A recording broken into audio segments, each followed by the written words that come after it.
Welcome back, everybody, to another episode of Take Two Podcast, episode 272. My name is Brian. I'm your host here at Take Two Podcast. All of your TV, movie reviews, Hollywood news, and my Take Two. Like I said, episode 272 straight weeks, and we are in a good week because this is our holiday week. Right in between Christmas and New Year's. It should be fun times for all. Hopefully, everybody's having a safe and healthy, that's a tough one these days, holiday season. I know things are rough out there, and I just want to wish everybody a very healthy, safe holiday season together, spent with your families or with your friends, or for those of you guys out there that were not able to spend time with your family or friends due to all of these health concerns we have lately, or any other reasons for whatnot, military folks and what have you. Just my thoughts are with you, my prayers are with you guys, and hopefully everyone is okay and comes out of this thing stronger. But episode 272 of Take Two Podcast is going to be a lot of fun. We have three big reviews for you guys. We have Being the Ricardos, Matrix Resurrections, and Hawkeye. I'm going to wrap up Hawkeye. Episode 6 came last week, so that's series finale. Season finale? Ooh. We'll find out a little bit later, which that is. Happened last week, so we will chat about that. I will let you guys know that during the Hawkeye part, I will be very spoilery, and I'll let you guys know when we get into some spoilery stuff if you guys want to wait on that. And there's even news later on down the road that I was like, I don't know if I can drop some of this news in the DC Marvel section because of the spoilers that you might be getting from Hawkeye. So we'll discuss that once we get to the DC, the Marvel, the Hollywood news. That's later on in the show. We, of course, have our casting couch, our box office, and our poll results all this week. It's going to be a blast. Hopefully you guys were listening over the weekend while you were unwrapping your gifts and enjoying your eggnogs and enjoying the holiday weekend. If you got a little bit of time off and listened, because Sunday, the December version of The Realm from Take-Two. The Realm from Take-Two. Roy does a phenomenal job. Honestly, please, I would like you guys to let Roy know he does a good job, but not too good a job, because then he'll just leave and start his own podcast. And, because he could. He does this monthly spin-off show here at Take-Two Podcast, and he does a great job. Handles, swords and sandals, all that kind of sort of thing. And I know he checked in on The Witcher Part 2. He checked in on Arcane, did a rewind and stuff. A really good app, and I hope you guys have a chance to listen to that. Anyway, that's in your feeds right now. The Realm of Take-Two, our monthly spin-off series here. Roy does a good job. Let us know across the board, Roy, myself, anybody here at Take-Two, how we're doing. A 5-star rating and review. Oh, boy, would that be swell. We got a brand new rating, 5-star rating. Thank you very much, whomever that was. It didn't come with a review, but I'll take the ratings nonetheless, and I appreciate that. You can hit up the show on Facebook, on Instagram. There's 2 Facebook pages there. There's the Take-Two group page. That's the Take-Two universe. You can join that there because that's more like conversationally type things. The regular main page has all the news and everything we chit-chat about. It's on there as well. And, of course, 667-365-8253. 667-365-8253. That's the hotline where you can shoot a text or a voicemail. Let us know your thoughts on TV and movie throughout the week. Or we can just chat. It's fine by me. We could just chat, if you will. Just chat it on up. All right, fun show. Let's not delay any further. Episode 272. We are rocking. We are rolling. Let's get right into our box office. Last week I said this is going to be intriguing to see how much money Spider-Man No Way Home makes this weekend. A, will it be the number one movie of the week? That was obvious. Yes. No disrespect to Matrix. No disrespect to Kingsman. Sing 2. Thought that they would be worthy contenders, but they weren't going to make Spider-Man money, no matter what it was. The intriguing part to me going into this week was how much of a percentage drop would Spider-Man get. A standard percentage drop week 1 to week 2 is usually 60-ish%, okay? So it was very intriguing to me how many people would now not go to the movies this weekend or would go to the movies. Now, Christmas actually literally fell on the Saturday, so it made these numbers a little bit skewed, if you will. The bigger, more grandiose numbers, of course, were throughout the week. We'll get to that in 1 second. But first, we're going to deal with the domestic weekend box office numbers, in where Spider-Man is number one once again. Week 2 that it's out, it dropped 68%, but 68%, math whiz, of $253 million is still $81.5 million stinking dollars. That's nuts. Second weekend money is gigantic. It puts it at $467 million overall so far in its run. Now, a reason that's so big, if you other math whizzes out there are like, well, 253 plus 81, that's not 467. That's because this movie on Monday last week broke the record for the biggest Monday of all time. Tuesday, Wednesday, every single day, it churned out no less than $30 million each and every single day. Christmas Eve, it broke records. Christmas Day itself, it churned out another $40 to $50 million as well, which gives it this $467 million gross domestically. And internationally, Boom. It did its job. It went over $1 billion. We'll talk more about that actually in the news section, about a couple more records that it may have broken as it pertains to news types things. But since we're in the box office, it hit $1 billion. Spider-Man Far From Home made $1.13 billion. Spider-Man No Way Home in 2 weeks now has made $1 billion. A couple of pennies on top of that. Will it pass it? Yes. Will it pass it by Wednesday? Maybe. Will it pass it before you guys listen to this? Maybe. I know for a fact my brother, his wife, also known as my sister-in-law, they haven't seen it yet, nor has my own wife. They have not seen this movie yet. My daughter is dying to see it a second time, and tomorrow they all have an opportunity to go see it at 11 a.m. For you guys listening, it was this morning at 11 a.m., so there's 4 more sets of tickets that they're all going to buy, and I'll be darned if I didn't have to sleep during the middle of the day. I'd be going too, because I'm dying to go see this. All right, so we could talk about Spider-Man for a while. The bottom line is, it is the winner for the week for the weekend gross. It is the winner for the week for all the money that it made this past week, and it is already over $1 billion. Yes, that's with a B, $1 billion, and I am very intrigued to see where it goes, because we'll talk about it going forward. It has zero competition next weekend in the theaters, and then the following weekend, not a lot in the theaters. It's not like a lot of stuff's going to jump out here. Now, the only thing you're going to get is just people who have seen it, and now they know the spoilers, don't need to necessarily see it again. But I know the rewatchability of this film is phenomenal, and I do know people are, after now a week, 10 days have now gone by. People have now talked about it. Word of mouth is still spreading. Like I just said, I know 3 new viewers tomorrow that are going to be seeing it. But also people are just like really ranking this movie high. As in favorite Spider-Man film, favorite Marvel film, favorite comic book film. And some folks out there, favorite 2021 film. And a couple of crazy bugs out there even calling it their favorite movie of all time, right? And no disrespect to anyone that feels that way. Good on you if you want to feel that way. That's great. So my point is, this movie is beloved. This money is not going away anytime soon. I'm very intrigued to see how much money it makes this week when everybody's off. Something that might stop that is that Omicron thing, keeping people at home. Regardless, on to number 2, Sing 2, $23 million over the weekend. It did release back on the 22nd, so it got a little bit of a running start. It is sitting at $41 million domestically total. Great money for Sing 2. I was expecting Sing 2 to come in second place, and it did. Just under 4,000 theaters here, $23 million. Well done, Sing 2. I have yet to see it. I've heard that it's fine.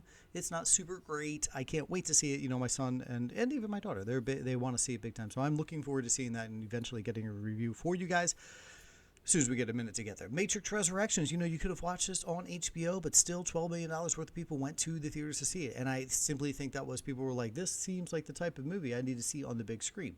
The plots don't do much for me, but seeing woo and ahs and the things on the big screen, that's what I need. And enough people went to see it. This also got a running start. It was out earlier in the week, 22.5 it's sitting at overall, but just for the weekend, $12 million. Third place. Fourth place was The King's Man. Heard good things so far. Same thing. I'm sitting here, as I said, with Sing 2. I really want to see The King's Man. I'm a fan of that franchise, fan of Matthew Vaughn. $6.3 million. Again, a running start. $10 million overall. Fifth place, American Underdog. $6.2 million. Under 3,000 theaters. It's making a $2,200 per theater average. Pretty darn good. $6.2 million for the weekend. Not bad for American Underdog. West Side Story gives itself another 2.8. Licorice Pizza comes in at 2.3. That thing's been limited release, but it's still sitting, it still has $3.6 million overall. They increased its numbers theater-wise. This is its first wide release or whatever, but still only 786 theaters. Imagine if they put this thing out there. Journal for Jordan also dropped $2.2 million. Encanto, $2 million.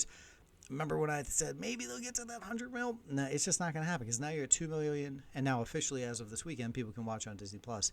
I'd be shocked if that thing made another million next week and then going forward. So $88 million is its lane. Congrats, that's fantastic. And then the movie 83, newcomer, $1.7 million. That knocks out Nightmare Alley out of the top 10, and Ghostbusters and House of Gucci, they had dropped out last week. Anywho, they still, both of them made over $1 million. Ghostbusters, that officially puts it at 120 domestically. So good on them. Good for them. That's a great job. So Spider-Man, of course, rules the day. Again, next week, Spider-Man is going to win again. I will put whatever down on that they're going to also win again. And then the question will be, again, can they win the 4th week in a row? Now we're talking serious cash. If a movie is number 1 in the box office weekend numbers for 5, 6 weeks in a row, we'll see how that goes. So Spider-Man is your big winner. It's now sitting over $1 billion. $81 million just for the weekend alone. Congrats to them. Now it is time to jump onto our poll results. Easy one this week. Didn't want too much thought-provoking stuff. I know a lot of people were super busy, so I didn't want to put anything out there that you guys are like, let me Google real quick because I got to think here. But it's just real simple. Who's your favorite on-screen Santa Claus? That's it. Favorite on-screen Santa. Who would you go with? And, gave a couple of the options. Gave the standard, the Santa Claus, Tim Allen.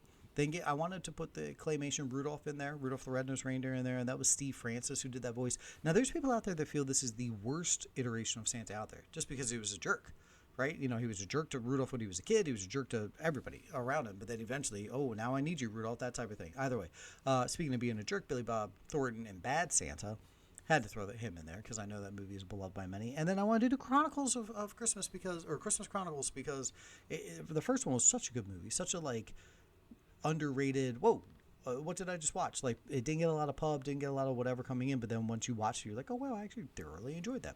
Second one, not so much, didn't follow up so well, but still, Russell does a phenomenal job as Santa. So, off of Twitter, Tim Allen 58% dominated the vote here. Stevie Franchise here, Steve Francis with the Rudolph one, he actually came with 18% of the voting. Billy Bob with 15%, and then Kurt only 9%. Very intriguing. We did have one commenter on Twitter, Sinful M, this is the Sinful Menagerie podcast, said Bad Santa 100% because he is her spirit animal. Okay, that sounds a little exciting, to be honest. Instagram, over to the old Insta. No, we'll circle back to Instagram. I want to circle back to Instagram because that was kind of exciting. Facebook, Troy Ziegler and Dominic Papani, both with Tim Allen for the Santa Claus. Ryan said Netflix Santa. So I assume that's Kurt Russell is who we're going with since that movie came out on the Netflix, right? So either way, and then Chris Brayton put a gif of Snake Plissken, played by one Kurt Russell. So I'm assuming he meant Kurt Russell, just making a joke there. His vote goes towards Kurt Russell, or maybe you just think that Snake is a better Santa than any of these other guys. Who wouldn't want Snake Plissken coming down your chimney? Back to Instagram, actress Amanda Maud, she was in Justice League, the Zack Snyder Justice League, said Edmund Gwenn, who was in the original Miracle on 34th Street. Guy won a Best Supporting Actor nom on there, but I probably should have put him as one of the votes. But either way, gets a vote here. Opinion Piece Podcast says Kurt Russell. Sam jumps back in with Tim Allen again. Katz says Monica. Oh, okay. Katz, you lost me on that joke. Text me that one. 667-365-8253. Let me know what you meant by the joke. Is that Monica from Friends? Was there a Friends app where she was Santa? And I'm just not remembering. Don't tell my wife I'm not remembering that. And then Shy said Jack Skellington. The last one that I wanted to put on there is Miss Darby Camp, the actress, said Mr. Kurt, of course, with a couple of little Santa emojis or whatever. So the Darby Camp, wow, that's great. So we had two famous actresses here, Amanda Maud from Justice League, and then Darby Camp, who was in Christmas Chronicles, amongst other things, Clifford, whatnot. Hopefully she didn't listen to my Clifford review. No, that's not true. As much as I didn't like the movie, I liked Darby Camp, so she's welcome to listen to that, and I was very honest. I thought she did a fantastic job. But she commented on the thing. I just thought that was pretty cool. Any other famous actresses or actors would like to comment on our stuff, follow the show, you are more than welcome. That is our poll result. The polls come out every single Thursday. They are dropped onto Instagram. They are dropped onto Facebook. They are dropped onto Twitter. On Twitter, you get the voting options 1 through 4. Facebook and Instagram, you guys are welcome to comment below and let us know your thoughts. Also, I like to put it on the old Instagram story there because it has the question, and then you can answer that way. That's usually how Shy likes to respond, which is beautiful. I'm a big fan of it. Anyway, it runs through Sunday, and I enjoy and encourage the voting all the live long day. Now, let's move right on into our review segment. Man, I'm out of breath today. Why am I out of breath? Holy jumpins. We're going to knock these things out here. We're going to lead off with being the Ricardos. This bad boy dropped last week over onto the Amazon Prime. 2 hours and 11-minute runtime. This is your story of Lucille Ball and Ricky Ricardo. And nope, not him. Desi Arnaz is who it would be. Ricky Ricardo is the character, Brian. And them going through a week in their life during the show of filming when Lucille Ball was outed as a communist. And it is a day-by-day recap of how are they dealing with her and the world now finding out she is or is not a communist. They have to go down that avenue. B, what's going to happen to the show, what's going to happen to the actors, all that kind of things. And then and then see their relationship, their marriage. How did it start? How did it get to this point? Where are they going forward? And then lastly, Lucille Ball and Desi Arnaz like running the show, like putting together an episode, putting together everything that goes forward with the entire the series, and putting together the scheduling. The word schedule is what I was looking for there. Anyway, Nicole Kidman, of course, is playing Lucille Ball. Javier Bardem is Desi Arnaz. We have J.K. Simmons in here as William Frawley, Fred Nethel. Nina Arianda is playing Vivian Vance, who of course played Ethel. You have Tony Hale in here as Jess Oppenheimer, and I believe it's Aliyah Shawkat. I believe it's Aliyah. Forgive me, Aliyah or Aaliyah, but Shawkat. She's playing Madeline Pugh. And then here's where it gets weird. Jake Lacey, of course, is also as Bob Carroll. Here's where it gets a little weird to me. The movie opens up. I'm just going to go right into it, if you will, since we're in this casting section. The movie opens up documentary style, and we're looking at an older Bob Carroll and an older Madeline Pugh, an older Jess Oppenheimer, right? Actual people. And these are them now that they're older, sitting in their living room, sitting by the poolside, and they're being interviewed about Lucille Ball and Desi Arnaz, and they're being interviewed about this week. So it opens up as if this is like a documentary thing where we're going to do documentary footage of them saying, yes, I remember that week. Boy, it was stressful. Can't believe this happened. And that's how they introduce us into the show, because then the older Madeline Pugh says that's the week that they told the world that Lucille Ball was a communist. And then we get transported back in time.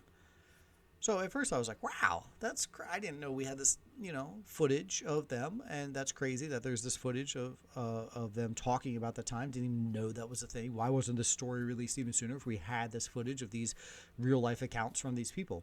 And then there's math happening in my head like, hang on a second here.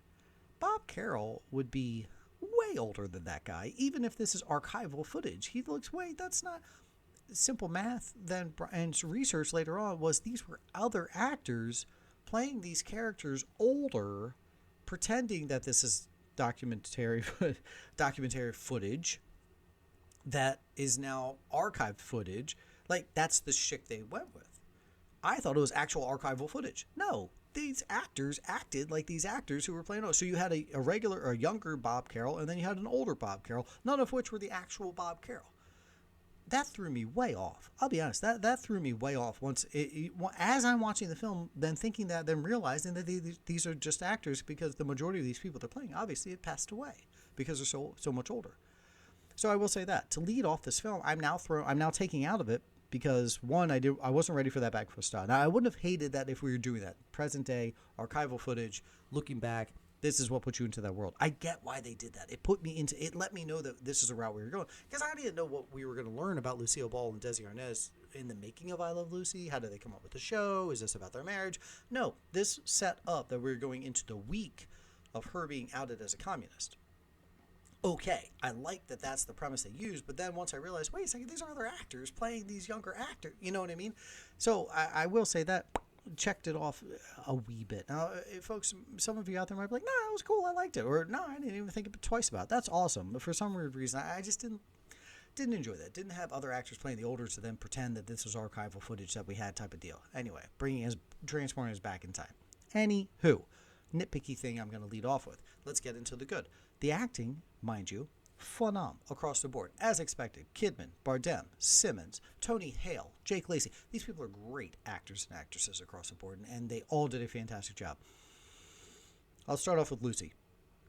It took me about 5 seconds to jump into Kidman doing Lucille Ball and not doing an impression of Lucille Ball. It was just her being Lucille Ball. Like, there's the difference in caricature, impressionism, versus she is just being her, right? She's trying to portray this actual person. And it took, like I said, maybe 5 seconds. And then I just kind of bought in and went with it. I thought she did a great job. I thought she sounded just like whatever Lucille Ball I've ever heard, from watching the television show, and then from the few interviews I've ever listened to where, the character she's playing on TV is an actual character where she's actually playing someone. So you could see her switch. Not only is she doing her impersonation of Lucille Ball, but then she's also doing her on the show. Boom, Lucy Ricardo on the show. So she did all of those aspects fantastically. I thought Kidman was great. If she gets a nomination out of this, I will not be shocked. If she wins out of this, we'd have to see. I know she's up against some heavy hitters, but I can totally see 100% Nicole Kidman deserving a nomination for this. She did a great job. She portrayed Lucille Ball fantastically, showing a not darker side of her, but like a deeper side, like a depth side. Like, oh, she's not just that funny comedian who does physical comedy. There was so much thought and preparation and hard work that went into her stomping on some grapes for an episode. And I thought that was brilliant. The crux of this movie is them figuring out the opening scene to this one episode of I Love Lucy, where she is so hard on everybody about the timing, about the placement, about the why. Why is that joke working? Why are we pretending that that joke is working? And why are we making fools out of the audience if we try it X way instead of Y? This is what a lot of phenomenal actors do, should do, right? They really dive deep into the script. And you have the script writers there who are super smart, and they're saying, well, it just will. And she's pushing back. Well, it's not. That's not fair. That doesn't own the intelligence of the joke. And for that, I very much appreciated that. And for that, I very much more appreciate Lucille Ball, rest in peace, for that was her work ethic to make sure things actually work to actually get the laugh. And that's why she was so huge and why this show was so gigantic, right? They talked about in the beginning of this how department stores would close on Monday nights because nobody would go to the store on Mondays because everybody was home watching I Love Lucy. Like there was one day a week back then that stores across the board would stay open late, right? Till like 8. And it was Mondays. And then Lucy came out on Mondays and nobody would come because they were home to watch the show. So they had to switch to say, all right, Thursdays we're now open late so we can make money. A, B, so they could watch the show too. So that's why she was so gigantic, because she was such a hard ass in a good way, obviously, on her work ethic. Bardem, he does a very good job here as Arnaz. He sings, he dances a wee bit, and he gives that chemistry that Desi Arnaz always had, right? Obviously the casting here is a little tough because Bardem he's a big guy. He's got a little bit of muscle to him, whereas the real life Desi Arnaz was smaller, right? He wasn't some overly built dude. So that was the only part of this that was harder for me to buy, because Bardem he comes in and he owns the room with his physical presence more so than his charm. Whereas Desi Arnaz, supposedly that's where he did. But I thought Bardem did a solid job of playing that. And I thought he did a really good job. His singing was great. I was like, oh, wow, he's doing a fantastic job. Simmons, what do you want me to say? J.K. Simmons is a national freaking treasure. Put up a monument of this guy anywhere he goes. But he gives you some serious depth into this. He's like your old mentor of wisdom. And he owns it in this one, as he should. It was like perfect casting. Here's where we get to the one name where everybody probably doesn't know, and Nina Arianda. She's great. And she gives you a side of Vivian Vance that nobody even knew about, And whatever truth there is to this film, Vivian Vance is sitting there saying, like, why do I got to be the ugly one? I'm not ugly in real life, but I have to play this ugly role. And I have to be fat for this role because other people... And then she has things with Lucille Ball, where Lucille Ball has to explain to her why this works. Again, back to why the joke works. I'm rambling a little bit on this review, but I'm rambling because these are the aspects of this film that I really enjoyed. On the whole, do I love this movie? It's great. It is. It's a great movie. It's a fun one-time watch. If the wife says, hey, I'd like to really, really watch it, because her favorite show of all time is I Love Lucy, so I wouldn't be surprised if she forces me to rewatch it. I'll be fine with it, because the acting performances are great. The storyline is compelling. You do want to find out, was she a communist or not? And how does she get away with not getting in trouble, right? Not getting blackballed, or blacklisted, not getting... everything across the board, where she's kicked out of Hollywood, and then therefore all these people are then going to lose their jobs too. Like that is wild. There is some emotion involved in the film where you need to sit there and watch and find out. I would just be honest. The biggest takeaway for me was once realizing that this archival footage of these people like flashing you back, then I was like, wait a second, those folks are all dead. Why is it another actor? It just took me out. That's it. It just took me out. But Kidman, Simmons, Bardem, Arianda, they brought me back in. I really enjoyed when we were in that world. I really enjoyed when it actually flashes back to then, and I was all in. I highly recommend seeing Beyond the Ricardos. Fully expect you to see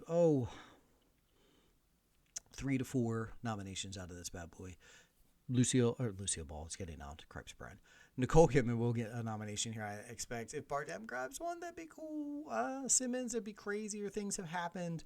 And then maybe picture. 10 pictures can get knobbed, and there's going to be, Hollywood loves Hollywood. That's how the Oscars do. So I wouldn't be surprised if they nominated a movie that's about making Hollywood, right?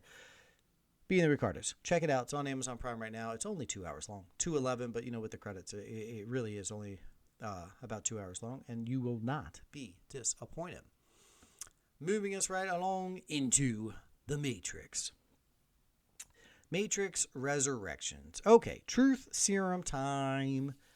I liked the first Matrix. I was 17 when it came out. It blew my mind seeing that thing on the big screen. When he does the bullet dodging thing, limbo, right? We all were there. It was just gorgeous. It blew everybody's mind like, what? And then, Mr. Smith turns into the multiple Agent Smiths and all that. And just fun, right? So much fun. So much fun. Did I ever, in my life, love the actual plot line of the Matrix film or part 2 and part 3? No. Never my bag. You're in the Matrix, you're out, you're plugged in with the head. I don't know. I just never got into it. Did I hate it? No, not once. Did I enjoy the films? One, really enjoyed it. Mainly for the special effects like everybody else. But I enjoyed, the whole thought process and the plot and all that. Rock and roll. 2 was fine. 3, I was like, can we... Let's get this over with, because I did not care about Neo and Morpheus at that point. I was like, all right, I'm ready to move on. Whereas other folks, this was the culmination of 3 big films and the ending of the trilogy and how it wrapped up. And so it was such a big to do for many other folks. Rock and roll. That's great for you. And if you want to yell at me for not liking it, okay, I'll yell at you for not liking something else that I love. That's fine. That's the beauty of loving these movies and TV shows. So going into this, okay, I'm excited to see what they do new on the big screen. What can you show me? Now, since 1999, since that first one came out, a lot has happened. And I've been wowed many times. I watch every superhero damn film they put out there. I've watched every, product where we're doing all sorts of crazy CGI stuff. All of it, right? We all have. We all watch that stuff. So what are you going to give me here, Matrix, that's going to be new, that's going to be different, that's going to make me say wow? And the answer in this film is nothing. There was nothing that they gave me that was a wow. And I think that's a huge flaw in this film and in the Matrix series. I think the key to loving the Matrix series isn't the plots. It's what do I see on the big screen that's like, yeah, oh, wow, that was rock. Remember that scene when he with the bullets and the thing and that I didn't get those. I did enjoy that Neo in this didn't use guns and stuff like that, but he did use the force field a lot. He was kind of like the daughter on The Incredibles. Really was big into the force field, holding up the bubble. That worked. Ironically though, I was very intrigued in the very beginning. The first 30 minutes, we'll call it the first act, if you will. I was like, okay, this is very, very, first of all, it's the most meta film. Warner Brothers is big. This was between Space Jam 2 and this. They love talking about themselves in their movies. Crazy, right? They just love being meta about being meta for themselves. So they're in the thing, and then he created this video game called The Matrix, but really it was the actual Matrix, but because his brain is all woo, he created this game. He's seeing a therapist played by MPH here, and he does Neil Patrick Harris. I think he's fantastic. He should be in so many shows and host every award show of all time. So I don't want to ramble too much here, especially about a movie that I did not like. It just didn't grab me. There's nothing about it. Like after that beginning, once we then got into it and they're like, all right, this is why we've got to bring back Neo. This is why we've got to bring back Trinity to try and save the day. I was like, oh, all right. Well, maybe there'll be some cool action scenes. To be honest, the coolest action scenes are when they controlled the people of the world, of the game world, and made them suicide bomber themselves, like kamikaze themselves, out windows, like to bomb onto them. Like just, not actual real life peoples, maybe, because they're in that world, or just trying to kill themselves, like kamikazing down. I was like, all right, that's wild and morbid, and hurry up and drive the motorcycle faster, Keanu, because that's crazy. Chemistry between Carrie Moss and Keanu is evident. Rock and roll. I don't know. Seeing Keanu, Neo having the long hair and the beard was, oh, okay, cool. Jonathan Groff, Yahya Abdul-Mateen are fantastic. They did a great job. I could see Jonathan Groff getting his own spin-off. But the weird thing is they flashbacked you to the other movies, so you kept showing me the other Morpheus. She kept showing me the other Agent Smith. And I was like, oh yeah, that's the one that I liked. Not you, sorry, type thing. Anyway, and the movie's fine. I will be honest, I watched it on the TV. I watched it at HBO. I didn't have enough time to go to the theaters for this one. So if anybody out there did go see it in theaters, it's $12 million worth of view over the weekend, as we saw on the, what's it called, in the box office part. And if you're like, no, if you had seen it on the big screen, you would have really liked this section and that section way more better.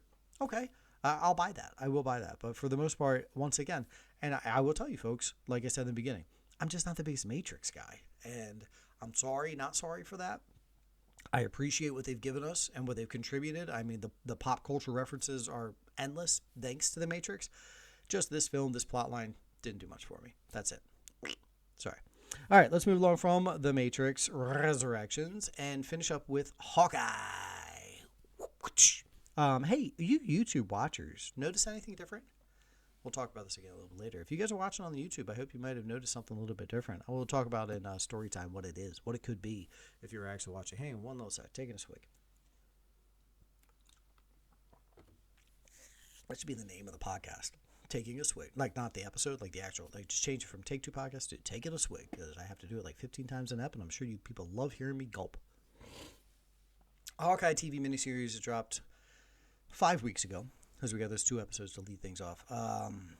Jeremy Renner, Haley Steinfeld, Vera Farmiga, loaded cast already, right? Add in there Tony Dalton, and then a list of many, many more to come. Of course, how could I forget Linda Cardellini? I'm such a big Linda Cardellini fan.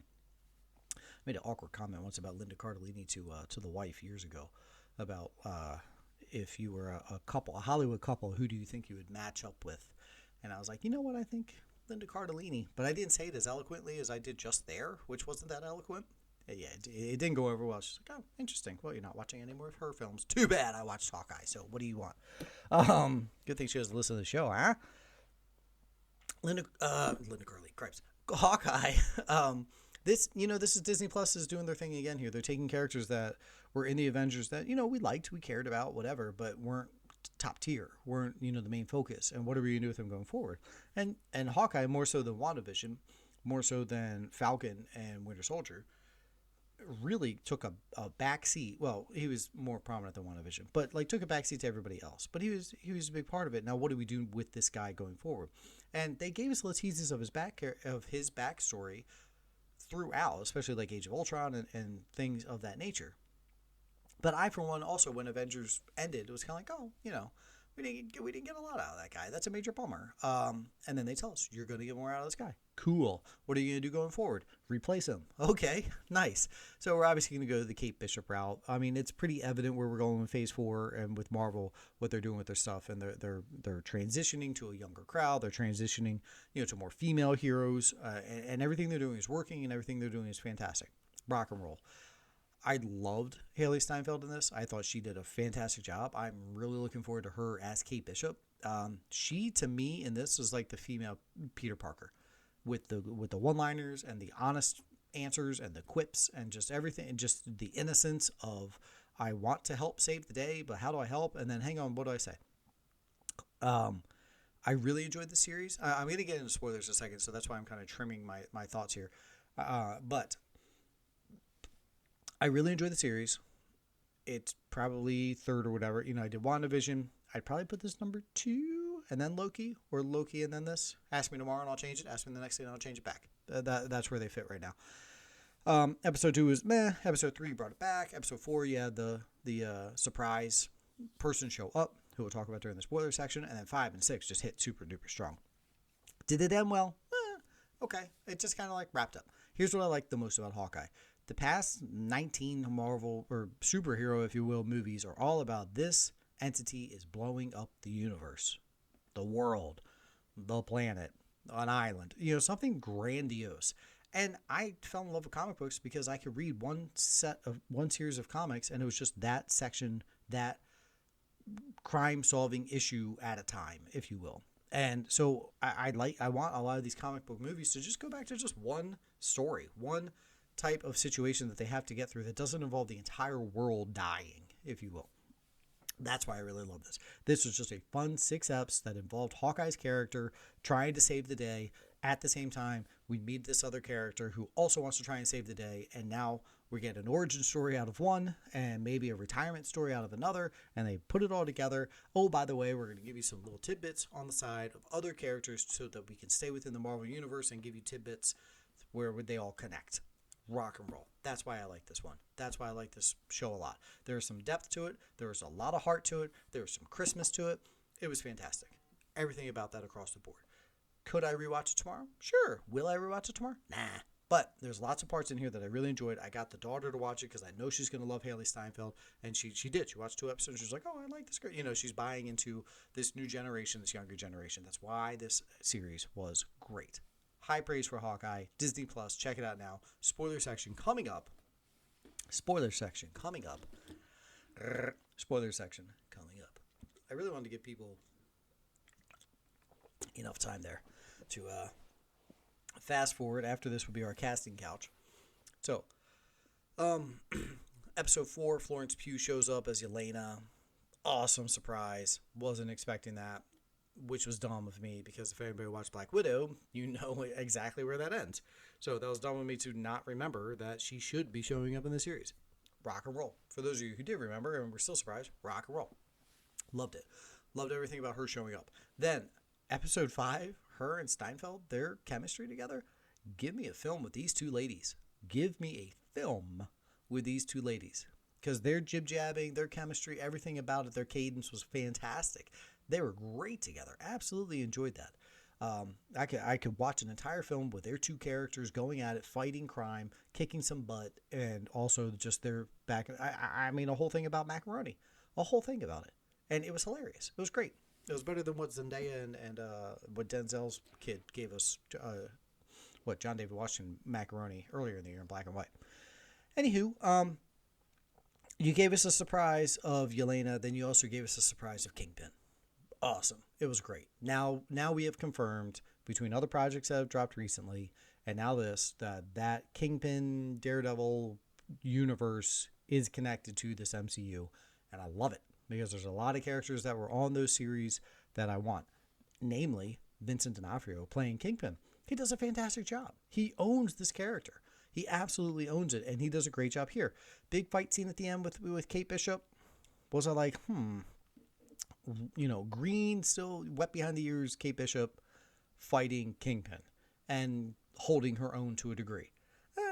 All right, I guess, but also maybe this is meant for you to believe that this girl is actually badass and can be an Avenger. She legit can be an Avenger because she's able to hold her own one-on-one with Kingpin. And, Clint Barton even comes out and says, you legit fought Kingpin.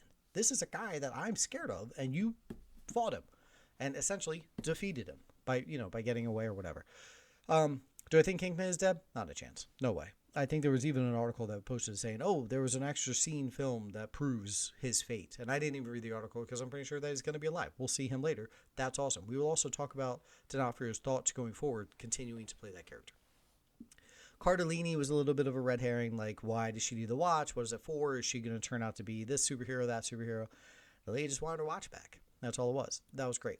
Renner, if this was his sign-off, I'm down. I liked it. I think it was great that we got one more thing out of him. He's great. He didn't die or anything like that. We can easily bring him back, but that torch has now been passed on to Steinfeld, and Steinfeld could just take it going forward.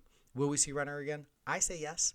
I hope yes, but I'm comfortable if we're just moving forward with Kate Bishop, and that's it. And involve Kate Bishop in a bunch of different missions, involve her in the new Avengers like you're supposed to do, and partner her up with Yelena, partner her up with other people, and I think it's great. I think they did a very good job moving this thing forward.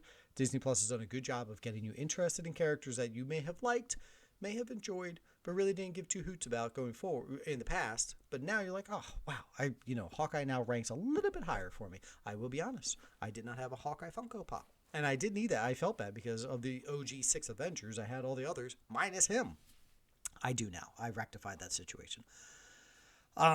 There's other thoughts I had, but I've lost them. But either way, hit me up, 667-365-8253. Did you guys enjoy the Hawkeye series? Where do you rank it? I have dropped on the Twitters my Marvel ranking for this year, where I rank them.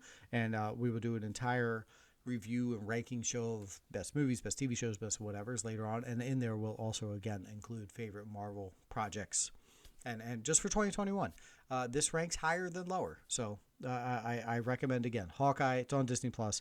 Go check it out. Again, if you're in the spoiler section right now, you probably already watched it, so I don't need you to go check it out. You already did. Take Two Podcast, episode 272. Here we go. That is it for our reviews. Ricardos, Matrix, Hawkeye. Two goods and a meh. There you go. Two goods and a meh. We're going to move on to the casting couch. Helen's dead. Bummer. Sorry, Helen. A murder mystery film has cast Annabelle Dexter-Jones, Emile Hirsch, and Tyrese Gibson. Okay, I like a lot of the names listed there. Empire of Light. Toby Jones, Colin Firth, Crystal Clark, and Olivia Colman and Mike Ward. We already talked about Olivia Colman and Michael Ward being on this, but adding Colin Firth, adding Crystal Clark, and adding Toby Jones. This is a drama being directed by one Mr. Sam Mendes. Again, I like all the names being said there. The Nana Project, Mercedes Rule, Nolan Gould, and William Peltz is in this, and Robin Gibbons is directing this, producing and directing. Hello. And then lastly, Armageddon Time. Andrew Polk joins, as previously announced on Take Two Podcast, Anne Hathaway, Anthony Hopkins, and Jeremy Strong. There's our casting for the day. We're not done talking about casting. We're going to talk a little bit more about casting, but more specific to the DC discussion area. So stick around if you want to hear some fun casting rumors and news in the comic book world. But for now, we're going to have story time. Story time, everybody. Here we go. If some of you are thinking, wow, he's like pounding that water. Why is he pounding that water today? That's because I was pounding other beverages all weekend long. Merry Christmas to my liver. My goodness, I'm hurting today. Not even going to lie. Oh, remember back in the day, folks, when you could just go out drinking all night Friday and then play a doubleheader the next day and not even think about it? That was me. Guilty. That was high school, too. Either way. I said on the family Christmas list things I sent on my list of things that I want. And the family always does, big group chat, group email, whatever. Here's a list. If you're shopping, if you have to pick a few things up, here's a few of my sizes, whatever, things I'm interested in. I say, guys, I'm 40 now. I would like, there's some clothing that I need, but can I not get sports teams on the clothing? I could use some sweatshirts and some long sleeve shirts that just do not say some of the sports teams. And I will pause for you to enter your joke of, that's because your sports teams suck, Brian. Why would you want to wear them? Not all of them, okay? Rangers are in first place, so kiss my bumper.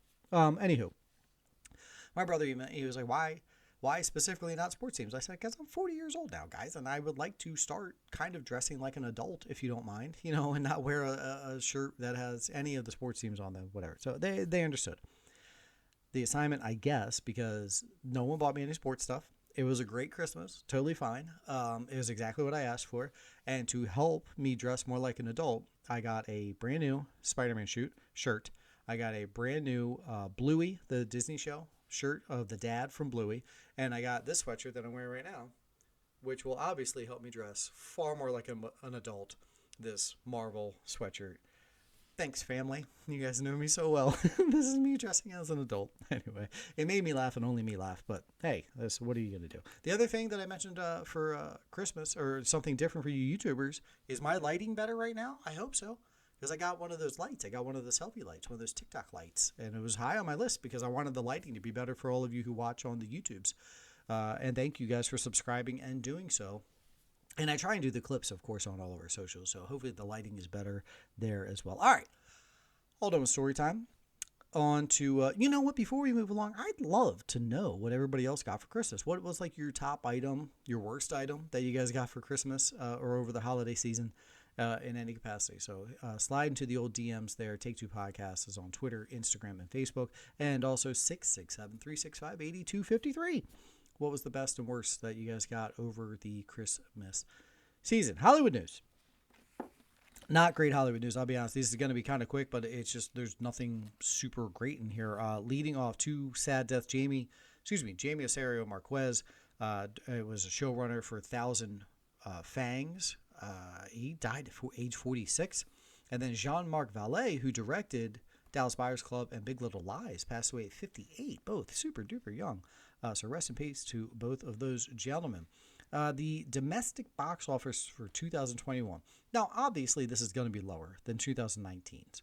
But the amount was kind of like, I wonder how much lower. Well, 2019 to 2021 is a 61% drop off. That's nuts. $4.4 billion the theaters pulled in 2021 so far. The other nuts part about that is we know, as you listeners know from earlier in the show, 1 billion of that comes from one movie alone, Spidey. So 25% of your box office for 2021, lots of twos there, is from one film. That's nuts. That's stupid money. God bless, guys. I really hope, I'm a big push for theater go, but I'm also a big push for safety. So if we could just be super safe for the next couple of weeks here and then get our butts back into the theaters, let's destroy that $4.4 billion number. I really hope, because I would love to see theaters back flourishing. Seeing Spidey last week with a packed theater was an experience that, I absolutely enjoyed. Now, granted, my daughter and I went together and we came out of that. Neither of us got COVID from it. So, of course, I can say going to the theater, it was an enjoyable experience because we came out of it healthy. I don't know how many other folks went and saw these movies. And now this week, we're like, man, where did I get COVID from? Can't think about it. Oh, that's right. I went to the movies. Hate that sentence, right? All right, shutdowns because of COVID. We'll just roll it right into there. Music Man has shut down production. Waitress shut down production. Mrs. Doubtfire shut down production. Waitress might be done for done. They might be good done. Mrs. Doubtfire doesn't look like they might return to Broadway. And then Music Man, they just shut down for a couple of days. They're reassessing. Today's Monday, so they're probably off. They'll reassess tomorrow if Tuesday performances start back up. Sundance has entered restrictions. They're still having the Sundance Film Festival. Massive restrictions in place between not only must you be vaxxed, you must also own a booster, you must also be fully masked, you must also adhere to many regulations and restrictions. So anyone that is listening to this going to Sundance, double check the restrictions that they just placed out there. Golly, one day I would love to go to Sundance, but not this year for sure. Now, award show stuff. AFI Awards, Critics' Choice Awards, Governor Awards, all big shows, leading into the Oscars have all been postponed or straight up canceled. That Governor Awards ball, that's a big networking thing for actors and actresses trying to win an Oscar. That's a big one, and that's now gone. So these people are going to have to actually win their Oscar upon their performance. That was a funny sentence to say. It's a major bummer for the AFI Awards and the Critics' Choice Awards. And Critics' Choice, I know they're really, really trying to not do that. But so be it. And then lastly, SNL has now announced that they will not have an audience for quite some time, maybe even the rest of this entire season. They'll just go back to doing that virtual thing, which if you guys recall last year, SNL went and they did that virtual thing, and it was like really funny the first 2 weeks. And then after that, people kind of got meh on it. And I think SNL tried to do too much, but either way, they're going to go back to doing that virtual realm type thing. All right. That's your Hollywood news. On to DC discussion. More Black Adam stuff comes out. One of the things about having the biggest superstar in Hollywood on your roster is doing for Black Adam is that The Rock is just talking nonstop about this. He has such a following on Instagram, and so many people they buy into everything he says. So, you have a better social media presence because you have The Rock on your team than just standard Warner Brothers, standard DC Comics, and that goes for Marvel too. If he was doing something there, like just because he's arguably the biggest star in Hollywood. I didn't say he's the best actor or anything like that, but the biggest star, right? He's just nonstop talking about Black Adam, and so he's now saying, folks, be ready because he's going to come out hot and heavy as this anti-hero, and there's going to be people that love him, people that don't love him, and I think that's what we're all expecting from this Black Lightning. Nope, not Black Lightning. Black Adam character, wrong show. From the Black Adam character that we're going to get. Either way, big anti-hero guy. Michael Keaton. We know he's going to be in The Flash. That's not it. He's also going to be in Batgirl. He's filming things to be in Batgirl. That's awesome. How much more Michael Keaton are we going to get? And why is he going to be in Batgirl? What's he doing in that movie? Oh, man, there is way more to come here. And the fact that Michael Keaton, at his age, is still filming some Batman stuff, is that pushing us towards like a Batman Beyond type scenario where he's this mentorship? Is Batgirl going to now take that place in the Batman Beyond stuff? That's cool. That's fine if we get that mentor thing. That's awesome. Great news. Also great news. The Flash has told us that Anche Trow and Michael Shannon will be in that film. Who are they? If you're trying to remember the movie Man of Steel, that's General Zod, and then his number 2 lady, who both, died, went into the Phantom Zone, whatever. They're going to be in the Flash movie. That's great. So are they in like just a quick flash? Pun intended. Are we going to see them quickly, or are they going to actually be involved? Who knows? Who knows? But the bottom line is they're bringing them back in, and that gives all those dumb Superman fanboys hope that there's actually going to be a Man of Steel 2. On to the Marvel Minute, please. Marvel Minute time. You know, Spider-Man 4, we do it to ourselves, folks. We really do. We just finished watching Spider-Man 3. Some of you haven't even seen it yet, and the very next question is, well, what happens next? What are we going to get with Spider-Man Part 4? I got to know what happens with Spider-Man Part 4.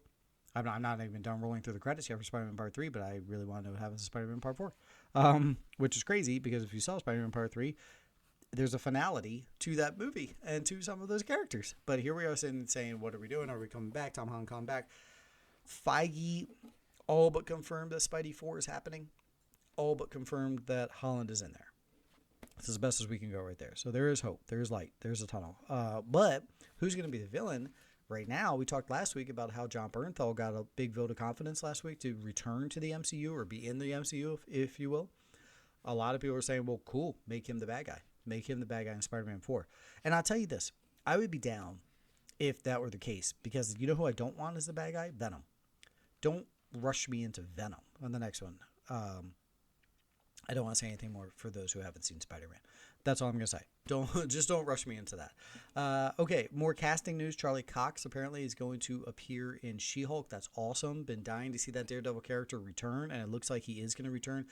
You know, thanks to D'Onofrio talking about being in shows on the MCU, and him talking about he wants to be his character to continue going in the MCU.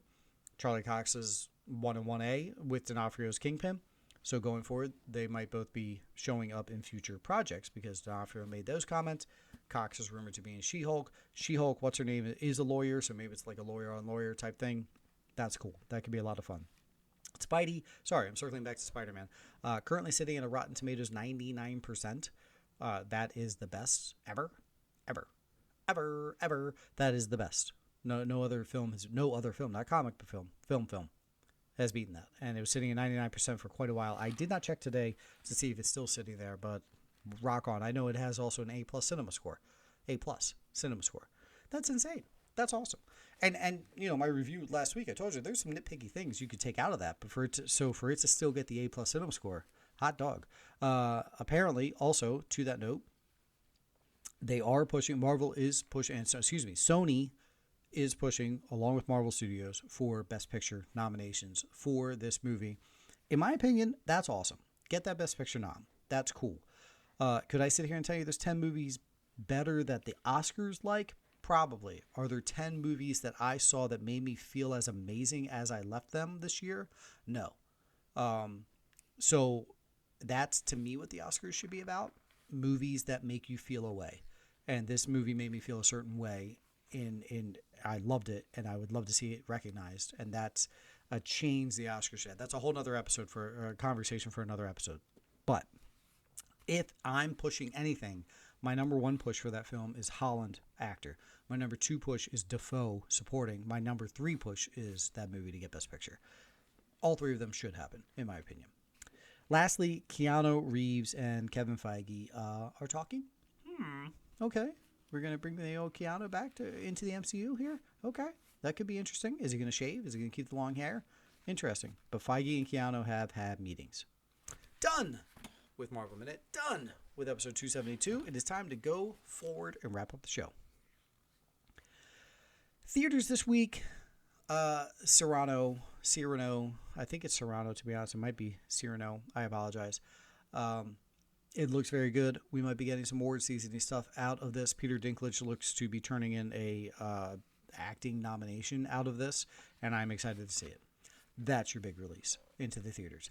That's why I said Spider-Man is going to win the theaters again, because this is an Oscar-level award season-y, cinephile type film, right? I want to see it. Some of you guys who listen to the show, you listen for that reason. You're going to want to see it. But half of you guys that listen to the show don't give a hoot about award season stuff, so you're probably not even caring about it. You probably never even heard about it. Peter Dinklage, he was that guy in that Thrones show. Anyway, That's your big theater drop. Your big online drop is Lost Daughter, Olivia Colman. Ooh, a more award season talk. I'm looking forward to this because I am madly in love with Olivia Colman for the sole factor that she gives the best award season acceptance speeches of all time. Love it. Give her about 3 or 4 drinks, put her on stage, let that lady ramble. Hilarious. That comes out on Netflix this week along with season 4 of Cobra Kai. Won't have a review of that. Just wanted to let you guys know that that's dropping. I haven't seen an episode 1, 2, or 3. Oops. Disney Plus 80s Top 10 hosted by Rob Lowe. Rob Lowe is giving you a countdown of pop culture items, 6 different categories from the 1980s top 10s leading into 2021, New Year's Eve to the end of 2021. And he's doing the 80s for this first one, Rob Lowe. That could be fun. That could be neat. Could be silly. Rob Lowe has that chemistry that it's hard to ignore. He just does a good job. Also on Disney Plus, if you are a Star Wars nerd like I, Book of Boba drops on the 29th. Comes out later on this week. As you're listening to it, you're probably thinking, well, yeah, that's tonight. Either way, they're only giving us the one. Excuse me, is what I want to say. They're only giving the one ep to lead off. Last I checked, and that's fine. Break it up. Give it the weekly drop things. I saw some younger kids. Someone tweeted something to the effect of, wow, give a lot of credit to, it might have been Hawkeye. We'll use Hawkeye as it. Give a lot of credit to them for changing the way we watch things with this week by week drop model. and of course, everybody over the age of like 25 was like, yeah, maybe over the age of 30, I should say. Like, yeah, just so you know, that's how the world used to revolve. And then it changed. And now it's changing back for the good because I do enjoy that. On Amazon Prime, Lady of the Manor, this film, Judy Greer, Ryan Phillippe, Justin Long, and Patrick Duffy, drops on the Prime. I believe it had a little theatrical run back in September. And it got some decent pub, as being kind of silly. I mean, Patrick Duffy's in it, folks. Pride and joy of Step by Step, man. Plus, also, did you know that Patrick Duffy, one of the more Irish names you've ever heard, was born on St. Patrick's Day, March 17th? Is that insane? That actually Patrick Duffy, an Irishman, is born on St. Patrick's Day. Anywho, Amazon Prime, that drops. And then Time is Up for all of you Bella Thorne fans, huh? She's got a new movie dropping to Amazon Prime. Talk about the difference in careers her and Zendaya have had since, what was it? Kicking it? Kick it up, step it up, step up the kick. Oh crap, I forget what it was. The Disney show where the two of them were dancers. Oh shoot, I think it was Kicking It. Darn it, Craig. What was it? Craig will tell me. I know he will. Either way, since the Disney show, the difference in career paths Bella Thorne and Zendaya have had is drastic. But whatever, she's still making movies, so good for him. This week, guys, not a lot is dropping. Perfect chance to catch up on things. Don't Look Up is out. I will be watching that probably tonight, to be honest with you. So I'll have a review next week for Don't Look Up. Also, Nightmare Alley is in theaters. I still want to check it, so I'm going to do my darndest to get to Nightmare Alley to check that out. And then season 2 of The Witcher. If I'm able to get all of that by next week, I will have a chat, and maybe Roy will be done too. Roy from the Realm will be done too. Maybe he and I can jump on and do something together on Witcher season 2, because we broke down Witcher season 1 together. Why not try and do it for season 2? Either way, Book of Boba is the main one that I'll be watching this week, but we won't have a review for another 6 weeks on that one. Lost Daughter, definitely going to watch. Don't Look Up, definitely going to watch. So those will be some reviews next week. So I hope you guys are stay tuned, if you will. Episode 272. Thanks, guys, for joining. Thank you for listening. Thank you for subscribing. The only thing other is ratings and reviews. That 5-star rating and review would be fantastic. My name is Brian. Happy holidays. That's what I was trying to think of the right word to say there, because we're past Christmas. Happy holidays and a happy new year. See you guys all in 2022.